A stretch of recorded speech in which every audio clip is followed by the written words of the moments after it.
Well, hello. You probably heard about all of the ICE talk and TSA. Let's listen to the Philadelphia news talk about the effect that it's having on the Philadelphia International Airport. Let's listen in. Here's Yuki Washington, although I don't think he's given the report. Let's Well, travelers are dealing with long lines at airport security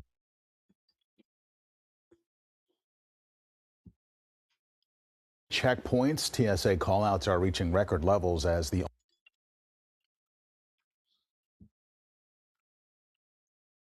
ongoing partial government shutdown goes on. Yeah, now the White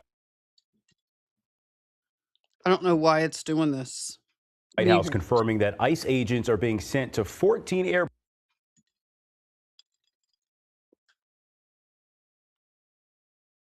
airports across the country to keep those long lines moving. CBS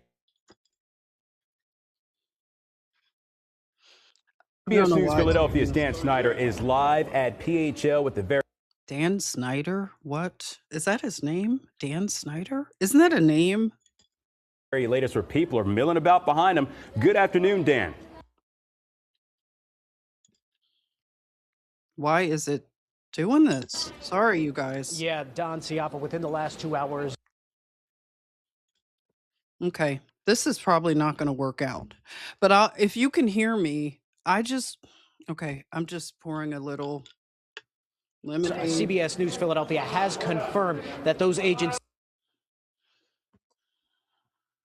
Okay, let's just see what is going on. Okay, basically, this is from the standpoint of Philadelphia International. So good. I've got plenty of ice in it.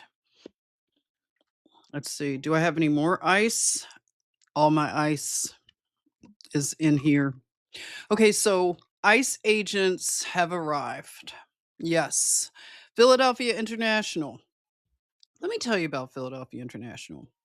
I had some pretty interesting experiences when they started this whole TSA thing, after 9/11, 2001, when things changed.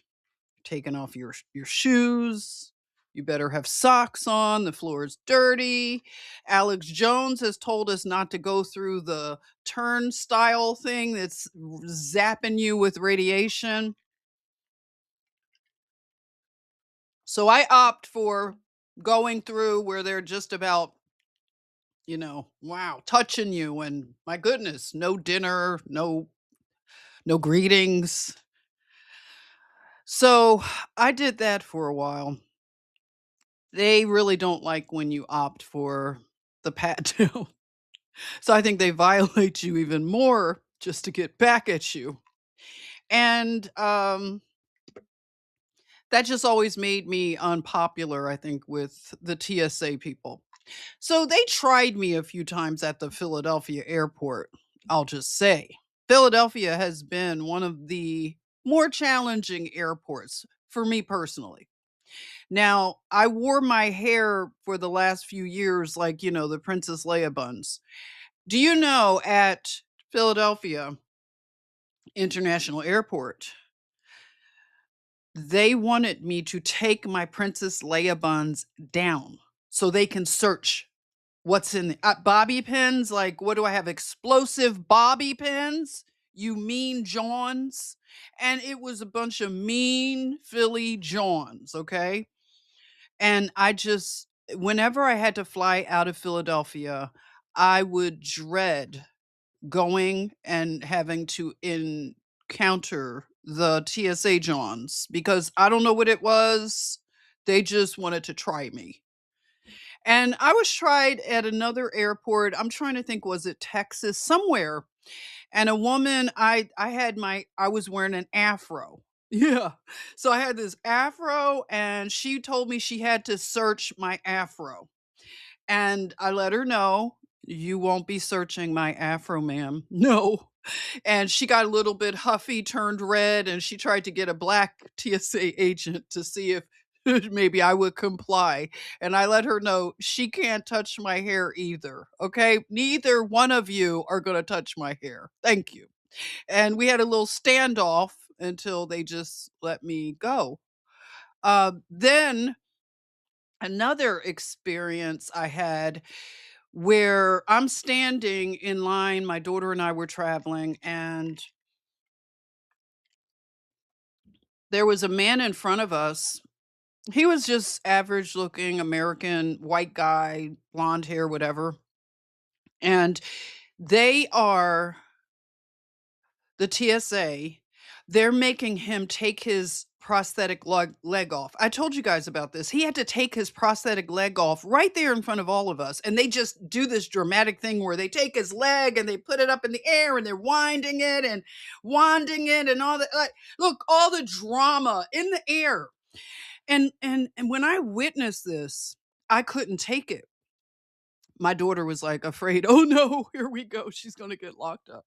But I had to have a a talk with this guy. Right in line. I just said, "Excuse me, this is so hard to look at. I don't know why you're not respecting this man's dignity. Why can't you take him in a private area to do what you're doing?" Cuz he looked so dejected. He looked so demoralized. It was really hard to watch this, and I wasn't going to stay silent. I don't know, I don't. And it was another incident when he was like some pimply face young TSA. And, a lot of times they are looking at their phones. They can't be bothered. They're letting probably every Obama, Osama, everybody get through, right? But they're going to hassle people like a mother who's traveling alone.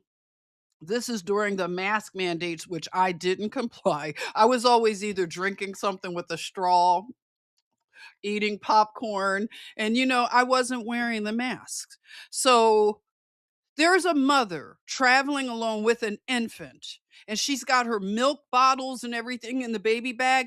This joker, he's taking the milk out and pouring it out, the baby formula, pouring it out in the trash can. And this mother is just by herself with the baby, and I'm horrified. I look around at everybody, they have their masks on. I don't have one on. I'm looking at the men to make eye contact, and I said to them, "Nobody sees what's happening? Like, you all are standing here and letting this guy do this to a mother, pouring out the baby's formula, and no man is standing up for this?" And I told the guy, I said, "What is the formula? What does it have?" I didn't say explode. I know you can't say that, right? But I'm thinking, what harm is baby formula? I mean, this woman was okay. I just can't. They were doing too much. A lot. A lot. Now, ICE, I hear that they're rounding up a lot of criminals and people that,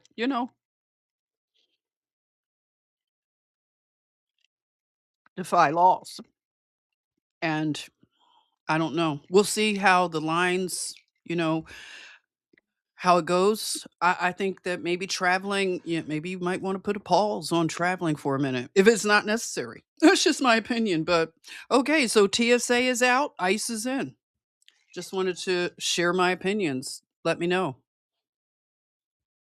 How did how did you do with the TSAs since 2001? Let me know.